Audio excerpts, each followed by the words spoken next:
신앙 고백 같이 드리겠습니다.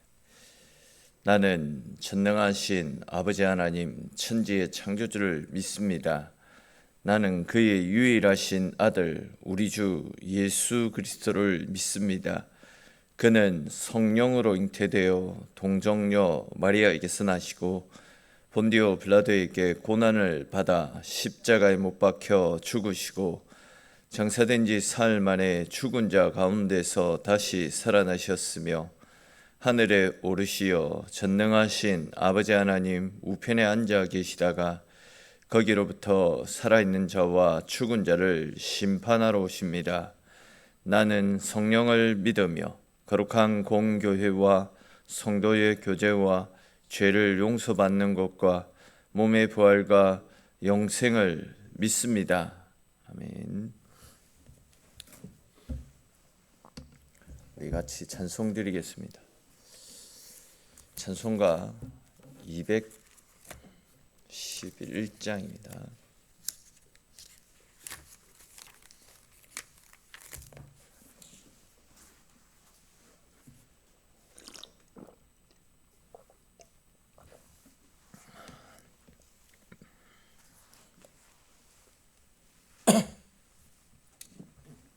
찬송 201장 찬송 드리겠습니다.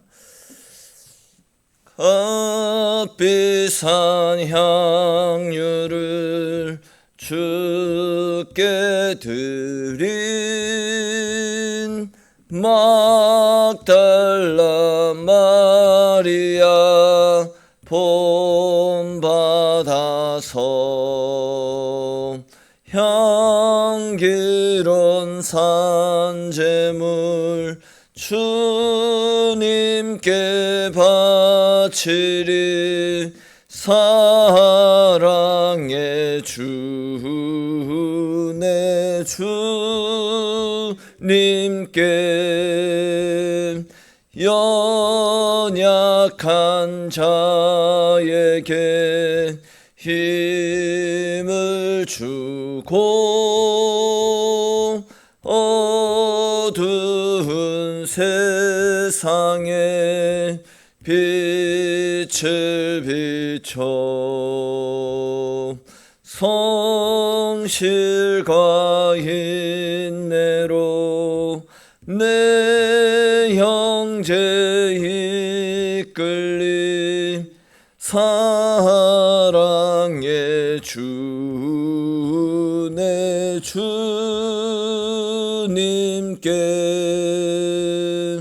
두려운 마음에 소망 주고 슬픔에 쌓인 자 위로하며 길 잃은 자들을 친절히 이끌리 사랑의 주 내 주님께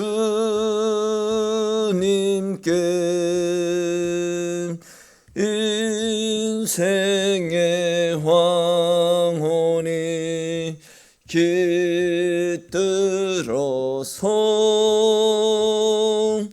이 땅의 수고가 끝날 때에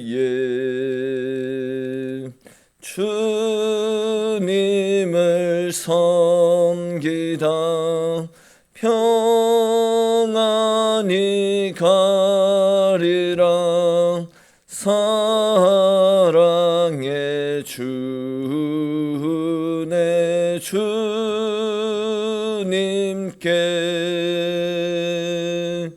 아멘.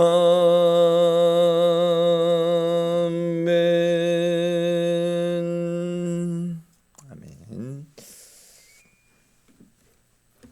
오늘 함께 나눌 말씀 보겠습니다. 오늘 말씀은 고린도전서 9장에 있는 말씀입니다. 고린도전서 9장 1절부터 해서 12절까지 말씀입니다. 고린도전서 9장 1절에서 12절 중간 부분에 있는 하물며 우리일까 보냐, 하물며 우리일까 보냐, 여기까지 우리 같이 읽겠습니다. 한 절씩 읽겠습니다. 내가 자유인이 아니냐, 사도가 아니냐, 예수 우리 주를 보지 못하였느냐, 주 안에서 행한 나의 일이 너희가 아니냐.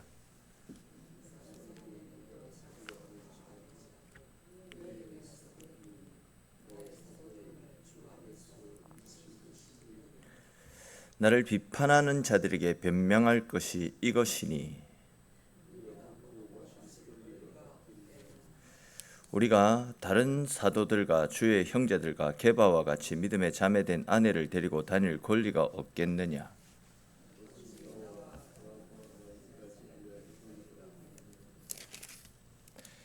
누가 자기 비용으로 군 복무를 하겠느냐. 누가 포도를 심고 그 열매를 먹지 않겠느냐. 누가 양떼를 기르고 그 양떼의 젖을 먹지 않겠느냐.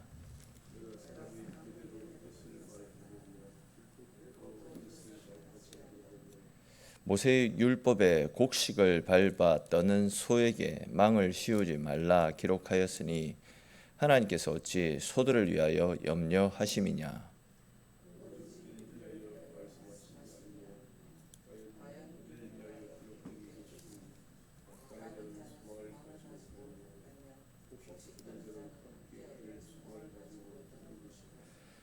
우리가 너희에게 신령한 것을 뿌렸은즉 너희의 육적인 것을 거두기로 과하다 하겠느냐. 다른 이들도 너희에게 이런 권리를 가졌거든 하물며 우리일까 보냐. 아멘.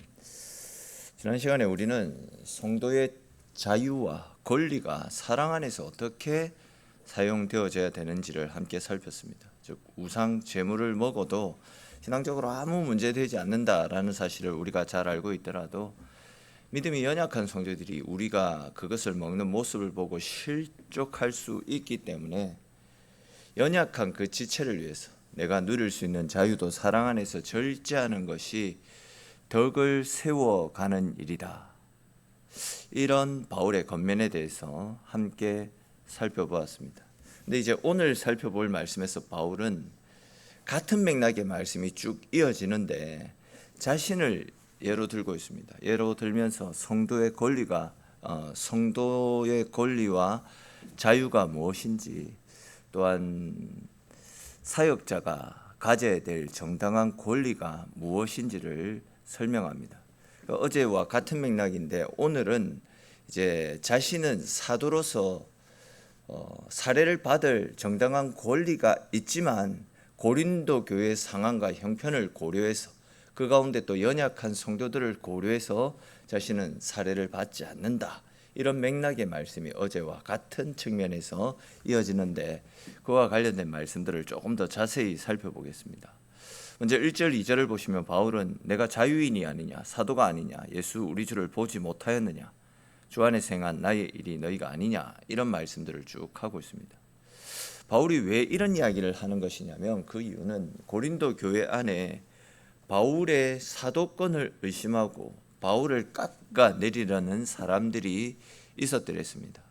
당시 어떤 사람들은 예수님을 따라다녔던 12제자들과 바울을 비교하면서 바울은 진짜 사도가 아니다 이렇게 말하는 사람들이 있었더랬습니다.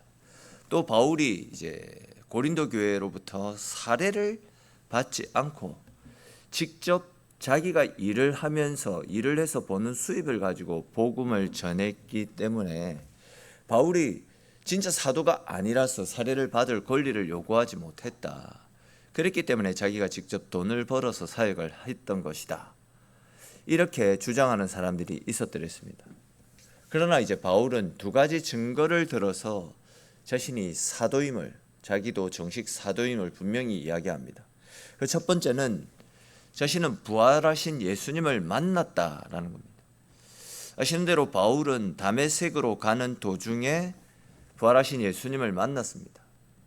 그리고 예수님으로부터 직접 이방을 향한 복음 전도자로 부르심을 받았더랬습니다. 그 이후에 교회를 핍박했던 사울이 복음을 전하는 바울로 바뀌지 않았습니다. 즉 예수님이 자신을 직접 부르신 것, 자신이 직접 예수님을 만나 복음 소명을 받은 것, 이것이 자신이 사도임의 첫 번째 증거다, 이렇게 이야기합니다. 그리고 이제 두 번째는 고린도 교회 성도들 자체가 바울의 사도직을 보증해주는 사람들이다라고 이야기합니다. 바울은 고린도에 와서 복음을 전했습니다. 그리고 그 복음을 전해들었던 사람들이 예수님을 믿게 되고 교회가 세워졌습니다. 즉 고린도 교회는 바울에 의해서, 바울이 전했던 복음을 듣고 하나님께로 나오는 사람들, 그들이 이제 교회를 세웠다라는 겁니다. 다시 말해서 고린도 교회가 존재하고 있다라는 것 자체가 바울이 주 안에서 행한 사역의 열매라는 겁니다. 그래서 바울은 다른 사람들에게는 내가 사도일지 아닐지 모르겠지만 당신들에게는 내가 사도다, 이렇게 이야기합니다. 왜냐하면 당신들은 주 안에서 내 사도됨을 인친 것이기 때문에, 내 수고의 열매로 당신들이 복음을 전해 들었기 때문이다, 이렇게 이야기합니다. 이 말씀을 통해서 우리는 하나님의 부르심과 사명의 증거가 무엇인지 한번 생각해 볼 수 있습니다. 사람들의 인정이 항상 사명의 증거는 아닙니다. 사람들이 박수 쳐 준다라고 해서 하나님께 쓰임 받는 것이 아니고, 또 사람들이 의심한다라고 해서 하나님께서 맡겨주신 사명이 사라지는 것도 아닙니다. 중요한 것은 하나님께서 부르셨는가, 그리고 그 부르심을 따라 충성했을 때 복음의 열매가 나타나느냐, 이런 부분들입니다.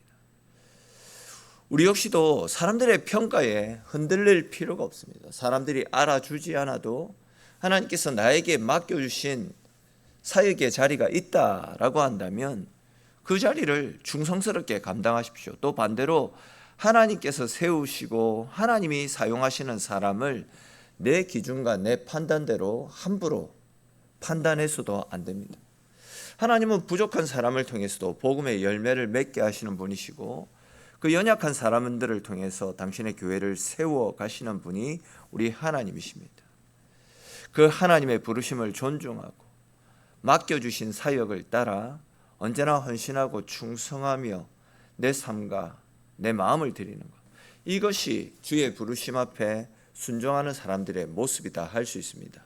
오늘 바울의 권면을 통해서 우리에게 들려주시는 말씀처럼 내게 주어진 일들이 어떤 일이라 할지라도 그 부르심 앞에 감사하면서 작은 일에도 헌신, 충성, 봉사하여 주님의 몸된 교회를 열심을 내어 섬겨 나가시는 저와 여러분들이 되시기 바랍니다. 또 이제 이어지는 3절부터 5절까지 말씀해 보시면 바울이 하는 말이, 나도 얼마든지 다른 예수님의 동생인 야고보나 또 다른 사도들처럼 교회에서 사례를 받아서 사역을 할 수도 있다. 또 베드로처럼 아내를 데리고 다니면서 교회로부터 그 경비까지 받아서 사역을 할 수 있는 자유와 권리가 있다. 그렇지만 내가 누릴 수 있는 자유와 권리를 나는 사용하지 않았다, 이렇게 이야기합니다. 바울이 이제 교회로부터 사례나 일체의 경배를 받지 않고 자비량으로 사역을 했던 데는 두 가지 이유가 있습니다. 첫 번째 이유는 성도들에게 부담을 주지 않기 위해서였습니다. 당시 이제 고린도 교회 성도들 중 많은 성도들이 노예 출신입니다. 물론 엘리트 탁월한 지식인들도 많이 있었지만 복음을 전해 듣고 교회로 나온 노예들도 많이 있던 상황입니다. 노예라고 한다면 대부분 가난합니다. 대부분 돈이 없습니다. 이런 성도들에게 자신의 생활비를 요구하게 되면 사실 먹고 살아가기도 힘든 사람들이 부담을 느끼게 되고, 그렇게 되면 자연스럽게 복음 전하는 일에 장애를 느낄 수 있습니다. 이에 바울은 그런 연약한 성도들에게 부담을 지우지 않기 위해서 자신이 사례를 받을 수 있는 권리가 있었지만 그 권리를 포기했다, 이렇게 이야기합니다. 또 다음 두 번째 이유는 값없이 거저 주시는 복음의 은혜를, 복음의 원리를 가르쳐 주기 위해서였습니다. 무슨 이야기인지 이것도 잘 들어보십시오.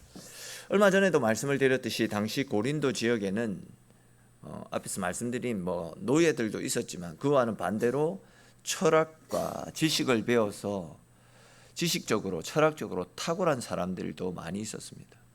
그들은 철학적 지식을 쌓고 싸우면 내가 지식적으로 신의 경지에 이를 수 있다, 이런 사고를 가지고 살아가는 사람들도 많이 있었습니다. 그러다 보니까 이제 그들 중에서는 유명한 학자, 유명한 스승에게 찾아가 가지고 많은 돈을 주고 철학과 학문을 배우는 사람들이 많이 있었습니다. 이것이 어떤 유행처럼 번져가고 있었습니다. 그리고 이제 그렇게 학문을 배우기 위해서는 유명한 학자, 유명한 철학자들에게는 더 많은 돈을 지불해 가지고 학문을 배워야 되지 않았겠습니까? 근데 이제 문제가 무엇이냐면 하나님께서 우리에게 주신 은혜는 값없이 거저 주시는 은혜 아닙니까? 그런데 그들은 지금까지 항상 수업료를 지불하고 어떤 학문들을 배웠기 때문에 혹 바울이 고린도 교회로부터 사례를 받아가지고 그 돈으로 사역을 하게 된다면 이 고린도 교회 사람들은 돈을 내고 지식을 배우는 것처럼 구원의 은혜 역시도 돈을 주고 사는 것이다, 이렇게 생각했을 가능성이 굉장히 큰 상황이었습니다. 당시 고린도 교회 문화 자체가, 사람들 생각 자체가 그런 사고였다라는 거죠. 그런 이유로 바울은 고린도 교회 성도들에게 하나님의 구원은 값없이 거저 주어지는 것이다, 이 진리를 바로 전하기 위해서 자신이 누릴 수 있는 권리와 자유를 포기한 채 애써서 천막을 만들어 팔아가면서 자비량으로 복음 전도 사역을 감당했던 것입니다. 결국 바울은 자신이 사도로서 누릴 수 있는 권리와 자유가 충분히 있었지만 성도들에게 복음의 원리를 제대로 전달하기 위해서, 다른 말로 하면 교회와 성도의 유익을 위해서 자신이 누릴 수 있는 권리들을 포기했다라고 그렇게 이야기를 하고 있습니다. 근데 또 이어지는 7절 이후의 말씀에서 바울은 그렇다라고 해서 교회가 목회자들의 생활비를 주지 않으면 안 되고 목회자들의 생활비를 교회가 제공하는 것은 너무나도 당연한 일이다 라는 사실을 세 가지 비유를 들어서 또 설명하고 있습니다.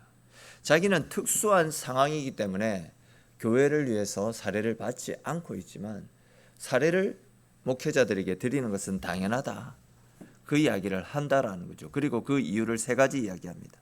첫 번째는 군복무를 하는 사람의 의식주를 국가에서 책임지는 것이 당연하다.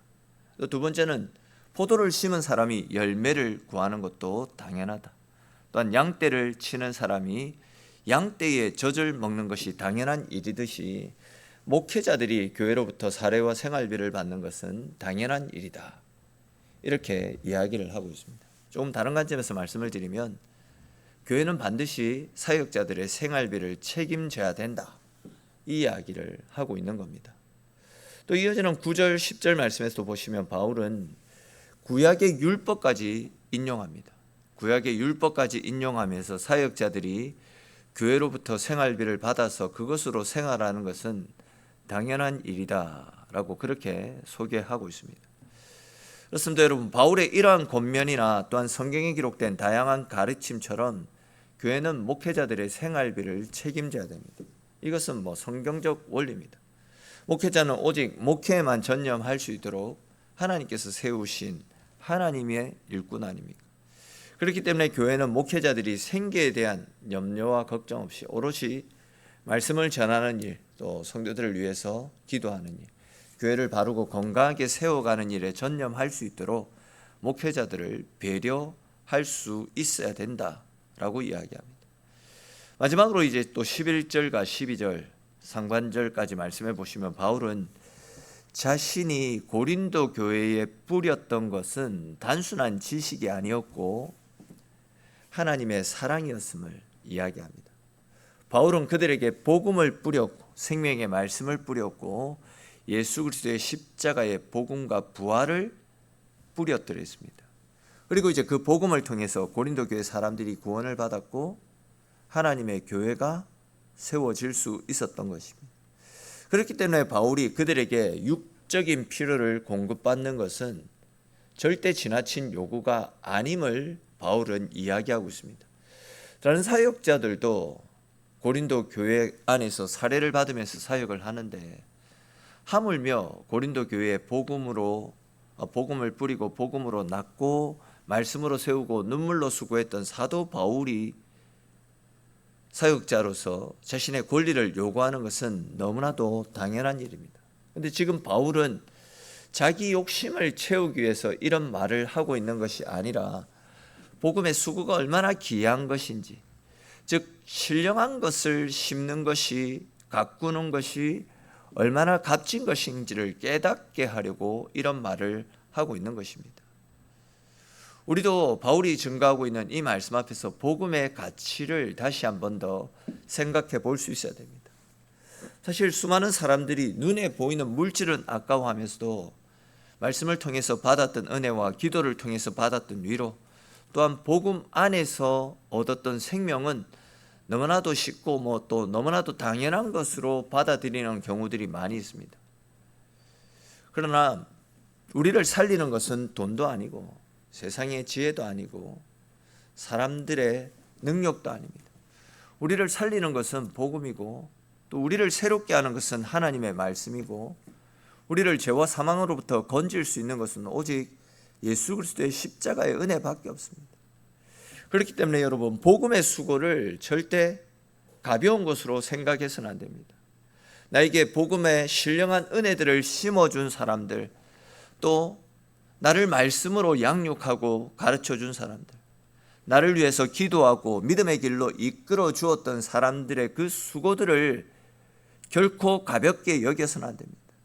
다른 그 어떤 것보다도 복음의 수고를 귀하고 가치 있고 소중한 것들로 여길 수 있어야 됩니다.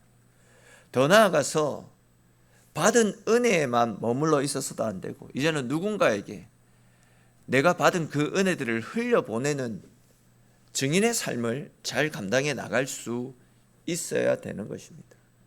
바울은 이 사역이 너무나도 귀한 것이기 때문에 나는 사례를 받을 권리가 있다. 그러나 너희의 유익을 위해서, 연약한 성도들을 세워가기 위해서 내가 수고하는 것이다. 절대 이 일을 가볍게 여기지 말라. 이 일은 귀하고 가치 있고 소중한 것임을 이야기하고 있는 것입니다. 오늘 나는 이 말씀들을 기억하시고 우리가 받은 복음의 신령한 은혜들을 귀하게 여기시기 바랍니다. 또 복음의 사역들을 함께 세워가고 우리 각자에게 맡겨주신 사역의 자리에서 언제나 충성스럽게 헌신하며 봉사하면서 주님의 몸된 교회를 함께 세워나갈 수 있는 저와 여러분들의 삶이 될 수 있기를 주님의 이름으로 축원합니다. 기도드리겠습니다. 하나님, 오늘도 주의 백성들 불러주시고 함께하여 주시니 주님 고맙고 감사합니다. 바울은 자신이 사역자로서 사례를 받아서 그 사례로 사역을 할 수 있는 권리를 가지고 있었지만 주님의 교회를 세워가고자 하는 그런 귀한 마음을 가지고 또 연약한 성도들이 사례로 인해서 또 시험에 들거나 실족치 않게 하기 위하여서 또 값없이 거저주시는 복음의 은혜가 사람들에 의해서 왜곡되어 전달되어질까 하는 염려와 걱정으로 자신이 받아 누릴 수 있는 권리를 가감히 내려놓고 오히려 덕을 세워갔던 그런 모범을 보여드렸습니다. 또한 말씀을 통하여서 복음의 이 가장 귀하고 가치 있는 것을 소홀히 여기지 말고 가장 귀한 것으로 알고 가장 소중히 여길 것을 당부하였습니다. 바울의 이런 가르침을 우리도 기억하게 하시고 우리에게 복음의 신령한 것을 심어준 사람, 또 우리를 말씀으로 가르치고 양육하는 사람, 또 우리를 위해서 기도해주고 또 중보해주는 사람들의 그 복음의 수고와 섬김을 늘 기억하며 또 그 수고에 감사하며 더 나아가서 우리가 받은 은혜, 우리가 받은 사랑들 이제 또 연약한 사람들에게 나누고 흘려보내고 함께 세워져가는 우리 교회, 우리 성도들의 삶이 될 수 있도록 주님 은혜 베풀어 주시옵소서. 오늘도 기도하며 하루를 시작하는 주의 백성들 복되다 말씀하여 주시고, 오늘 하루 우리의 나아갈 바들, 우리가 걷는 걸음걸음들마다 하나님 동행하시고 지켜주셔서 오늘 하루도 주님께서 열어주시는 은혜 속에서 승리의 기쁨을 누리며 살아가는 복된 하루 되어지도록 하나님 지키시고 함께하시고 붙잡아 주시기를 소망하옵고, 모든 말씀